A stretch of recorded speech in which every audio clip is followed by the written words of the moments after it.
In today's episode, we have Eric from the Aspire community. Eric's role over there is one that's been absolutely incredible. I got the pleasure of meeting Eric at a wealth seminar, and he opened up my eyes really between two different classes of people, what he calls contributors and those who are creators that are out there. And the community that he's a part of had over 20,000 members attend in 2024. Part of their journey is actually what we do here in infinite banking.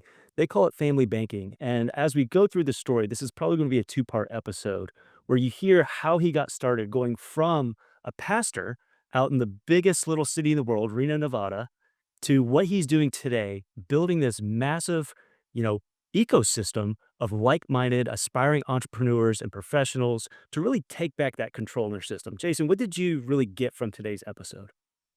What a great introduction, Jeremy. What you're gonna hear, everyone, is you're gonna hear a man that had chaos in his life. You're gonna hear from someone who felt out of control and was looking for control, and he found that in faith. And he did that as a pastor for 8 years. And then he realized, okay, what's the next step? Because he's been married for a long time. He has a family, 24 years married, has a family, and he's gonna walk you through how when he started connecting with like-minded, like-valued people, that things really started to take off for him. Things really started to go forward, and now he's serving communities to take back control. And he kept saying it over and over again, and it aligns with us, but create, keep, and protect. That's how we talk about infinite banking all the time. Keep, create, and protect. And that's what the Aspire community is bringing, is the resources, bringing that ecosystem together. And you're going to hear a lot of wisdom from Eric. Strap in, sit down, grab your popcorn. You're going to like this one. Get your notebook and make notes. Yeah, and I think one of the things that really resonated for me in this episode was his generational perspective on this, on looking at how he's not just going to pass down finances, but actual financial education, passing down that G1 level. How do you pass on the Rockefeller system within his own with his own family network? And Jason, you did a really good job too of sharing what it is that you're doing with your money meetings that are out there. So for the listeners that are tuning in, this is probably one of the more powerful episodes we've had so far. If you really want to understand the power of infinite banking, how it's truly used as a financial system and ecosystem, I encourage you to listen to this episode. If we split it into two, listen to that one as well. Today, we're joined by Eric. He has an incredible story about infinite banking, and we're going to get into it real quick. As we always do, we like to start off with two truths and a lie, and then we'll get a little bit more into Eric's background and the amazing things that he's doing with the Aspire community. So, Eric, if you'd like to introduce yourself and then get into your two truths and a lie, and then Jason and I will try to figure out which one's the lie. Right now, we are tied 1-1. The big Yeah. one, tiebreaker. Well, it's Eric Tastet, Tastet. That's the last name. It's French. I don't really share that often because the French are weak, but it's more Cajun French, which are, more of the rednecks of Louisiana. So, anyways, that's who I am. Two truths and one lie. I rode a bull for 3.8 seconds and sprained my pelvis. It's also kind of hard because I've listened to your story a few times on stage, so I kind of have an unfair advantage here. Oh, that's a good point. Okay. All right. So I rode a bull for 3.8 seconds and sprained my pelvis. I'm a terrible liar. I'm trying to make all this stuff up. And maybe it's the faith-based in me. I just refuse, even in a jesting motion, to be called a liar. Another truth would be, or possibly lie, would be that I was the 8th grade wrestler of the year and that I once competed on the Olympic team in downhill skiing.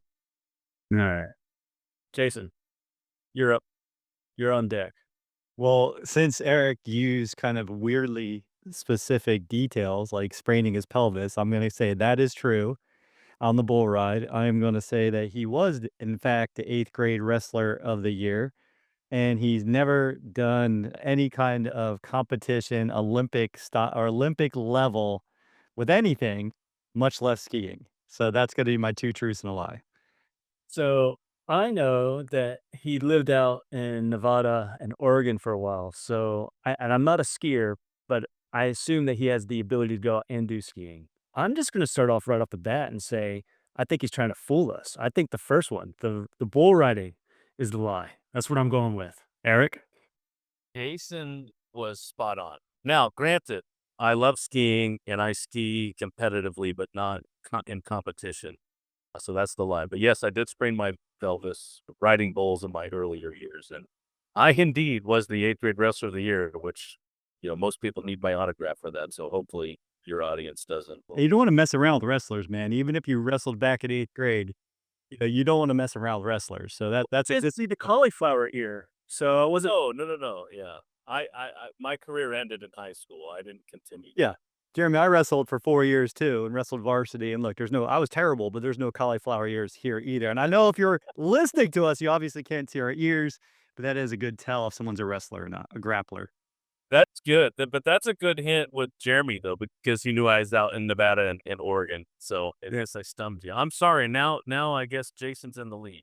He's in the lead. I am the lead, which Jeremy has seen you from stage. I've just talked to you for literally 4 minutes or 5 minutes and now already. But we're working on Jeremy's listening. We're working on having him listen to why someone's saying what they're saying, not what they are saying. So it's okay. He'll catch up to me someday, maybe in this competition. I'm trying to be like you every single day.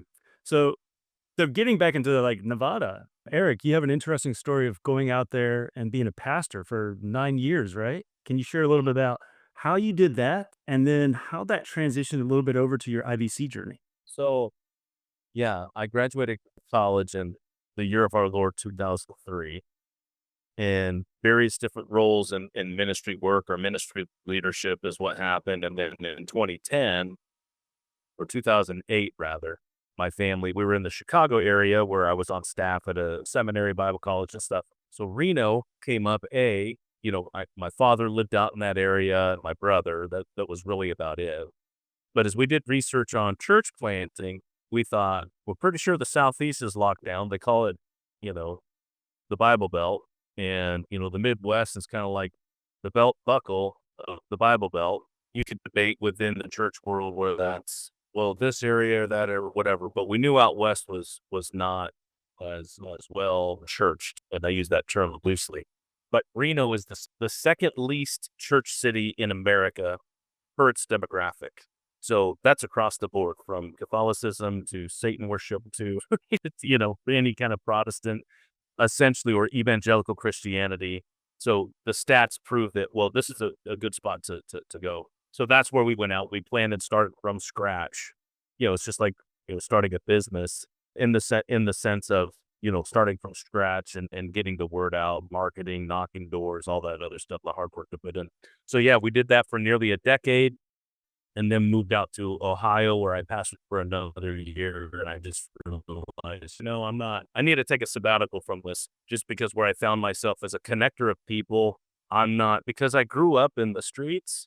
I really wasn't a good pastor to church people, people that are from church, grew up into, like, I wasn't good to that. I was a better pastor to the street, better pastor to the people that from my faith-based standpoint, it's like, that's what I'm in this world to connect to convert, to really get the help that's needed. I got into cryptocurrency within this if unless you're a charlatan or you're a fantastic book writer, there's not a lot of money in ministry.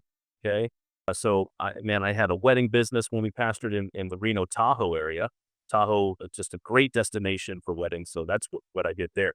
So I was getting unique in how I was, creating, but then I had to figure out how to keep the money. How do I keep this? What exactly do I do? So I found crypto was a place where I could at least invest it. And then there was a strategy of being able to swap, your gains from one coin to say a stable coin or another thing, and protect it from being a tax situation where if I get to swap the coin, then I don't have to pay the taxes because I just went from crypto to crypto, but one's more stable than the other. And you just begin to play this game. So that's a way I was trying to figure out how to keep it. Then a good friend of mine, his name's Andrew Cordell, he created, along with another friend, Eddie Wilson, created a company called Collective Influence. And that's a private equity company that owns several different companies. So they ended up buying a crypto platform called taxfreecrypto.com. They called me up like, Eric, we know you're a crypto nerd. Do you want to come run this company for us? I'm like, okay.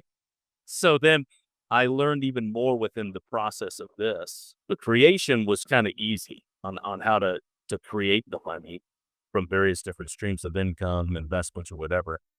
That keeping the money becomes where you begin to add strategy. So not only did I have the strategy of swapping and staking and all these other things to avoid having to pay capital gains, and want to make it clear, opposed to paying some taxes, but I'm opposed to paying most taxes. Okay, so hopefully with the new administration and Cash Patel, the new FBI director, he doesn't come after us listening to this podcast and arrest me. But Yeah, I yeah, think I so think so I don't so think you're doing implicating yourself, Eric. I don't think you're saying anything that everyone that's listening to this is not thinking. Like, we don't want tax evaders. Pay your taxes, folks, but just we want you to know strategies to pay just the taxes you need to and not a cent more.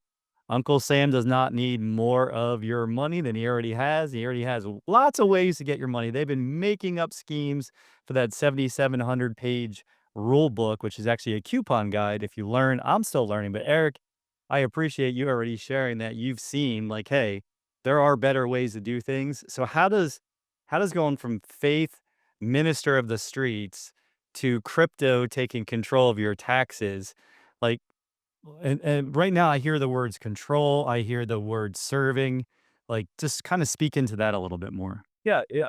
Again, so there's got to be a process for your money. And I love the concept of create, keep, and protect. And so therefore it becomes this process of how to do that. So you can generate wealth within the blue collar sector. I speak that language so vividly. They know how to make a dime, but they don't know how to keep a dollar. And then it just becomes this generational curse of like, man, we have the skill trade, but we're not skilled at keeping the money our trade provides, the finance or the money. And so they go to a traditional path, traditional advisors that you get your 10-minute call once a year. But yeah, so, welcome to Chuck Schwab or Edward Jones, or I probably shouldn't have started naming places.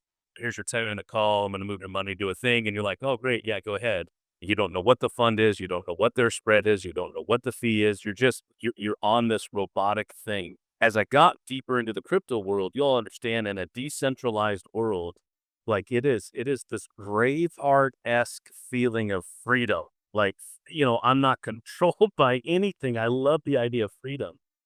So when I discovered more of what we call the self-directed retirement account world, self-directed IRA, self-directed solo 401k, self-directed HSA, self-directed Coverdales. It's like, you mean I could leave these financial institutions that support or have these other types of accounts. Now I just have a custodian that lets me self-directed, meaning I can own rental properties in an HSA. Are you kidding me? How did I not know that? Well, I know that now. You can make multifamily investments in a CISA, a Coverdell Educational Savings Account for your child. Yep, you sure can. I had no idea. I didn't know that I could invest in private equity and in crypto and in real estate when it came to my Roth IRA. So creating the money was easy. Keeping the money became fun. Protecting the money is now where I'm nerding out, and that's where this whole IBC comes into play. This is a place where I've discovered this is the protection of my money, especially for generational wealth, through the trusts that we set up, irrevocable trust, and getting all that. Now, I'm newer to the game of IBC. So my play right now is just the generational legacy part of it, because we're not going to see that trust until somebody dies off. We're not going to forward fund that, because I think, I have a process I talk about called family bank, which I think is a little bit different than IBC, where the family bank really comes to the trust portion of it all. IBC is through the policy, through the whole life, right? The whole system that's in there. You get privacy, you get control, you get leverage. Obviously, you have the cash value that you can move money in, whether it's, again, different philosophies, whether you All the decide features and benefits that we know. all of it. Yeah.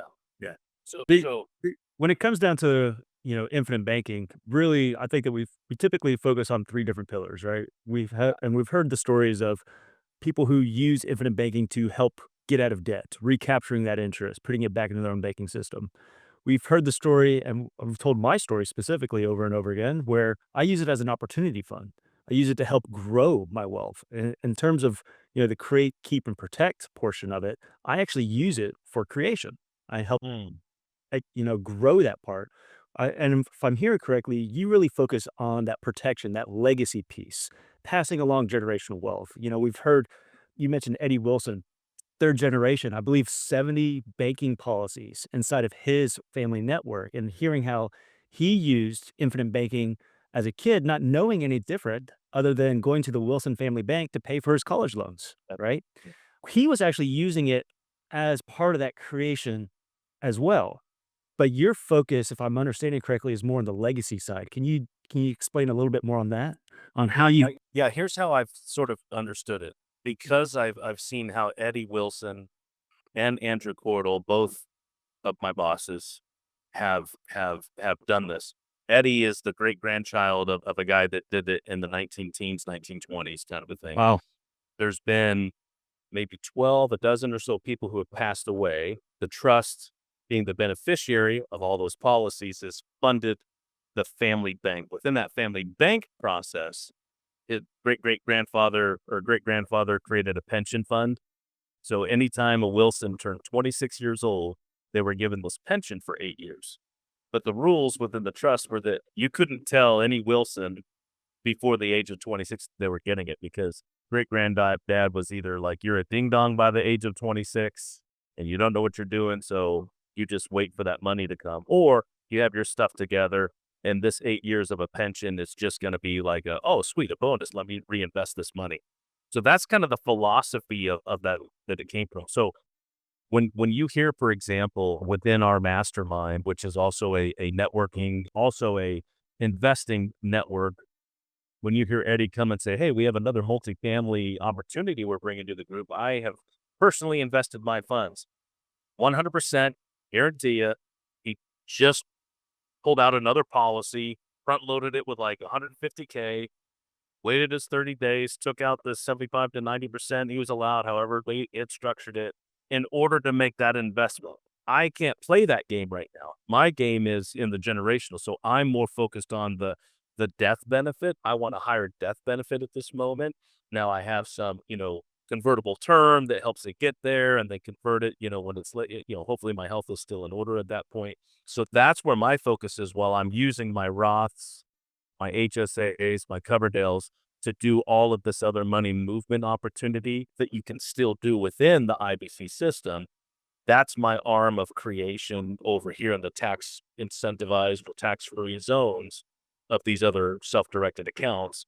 And that's why this is more of my protector, if that makes any sense. And yeah, Eric, and thank you for sharing that. What I'm hearing is that between you, between Andrew, between Eddie, that there are like with this, it's a process. It's a process, it's an implementation, it's something that over time, like anything, like you talked about crypto at first, when you keep digging deeper and deeper and deeper and seeing how your thinking's working with it, you start finding more and more solutions. So now, like you mentioned, you have convertible term. You have, your whole life. You're really setting up the legacy for the funds for the future. And then you still have the time, the opportunity to go and do the other things with this as other things start taking off. Like it's not a one shop fits all. We always talk about how this has to be specially engineered for each person. You kind of just like, I don't even know if you were really thinking that way, but you just walked us through three examples of how three different people that are really close to you in your circle are using this completely differently. Yeah, absolutely. The idea of infinite banking being a product is something that we have to get rid of, right? Everyone wants to go and talk about the features and the benefits and all these great things. But one of the things that I've learned, listening to Andrew and attending stages, is it's all about that destination, that feeling that you get, right? The feeling of where you want to go. Mm. Your journey is totally different from mine, just like Jason's different from you, and all of our listeners have their own unique journeys. And I think that's really the importance of having someone like you share your particular viewpoint and the way that you're discussing infinite banking being part of your journey, the legacy that you're trying to leave behind. That's going to resonate with someone else. And that's what, we hope that someone out there sees this isn't a one size fits all. This is a process and it's tailored, uniquely tailored to you. So when you hear other people get out there and say, oh, this is a specific design, it's, you know, this much base, this much PUA, you can do a lump sum, but we only do it this way. That's someone who doesn't understand the process. And Jason and I really get into the different mindsets of borrowers and builders. We have great borrowers out there. Some of them are builders in business, like the Vanderbilts, but they were borrowers in banking. And what you were discussing with Eddie's family is right there on page 72, Becoming Your Own Banker by Nelson Nash. It's the Rockefeller strategy. Yeah. It's setting up a system where you, as generation one, you are G1, are setting up G2, G3, G4, but someone has to start the system. Like it doesn't just come out of nowhere. And you've done a really good job of understanding the legacy piece behind it, but there's so many other strategies that we get it while living today. It is called life insurance. That's the foundation of this for a reason. It's meant to be used while you're alive. And I love the legacy piece behind it. But, understanding the full breadth of how you can use these. For me, I use it in real estate.